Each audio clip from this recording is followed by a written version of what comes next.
বুখারী, সহিহ মুসলিম, মিশকাতুল মাসাবি 2507 নম্বর হাদিসের মধ্যে বর্ণিত হয়েছে, আল্লাহর নবী সাল্লাল্লাহু আলাইহি ওয়াসাল্লাম বলেছেন, মান হাজ্জা লিল্লাহি ফালাম ইয়ারফুস ওয়ালাম ইয়াফসুক, যে ব্যক্তি একমাত্র আল্লাহকে খুশি করার জন্য হজ করে, যে ব্যক্তি একমাত্র আল্লাহকে পাওয়ার জন্য হজ করে, মানুষ দেখানো হজ করে না, মানুষে হাজি বলবে এজন্য হজ করে না, আমার টাকা রয়েছে পয়সা রয়েছে আমি হজ না করলে মানুষে কি বলতে পারে, এরকম যার চাওয়া পাওয়া নাই, তার চাওয়া পাওয়া হলো আমি হজ করব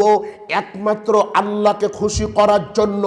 আল্লাহকে রাজি খুশি করার জন্য। 2, হজ করতে গিয়ে যদি মানুষ অশ্লীল কথা, অশ্লীল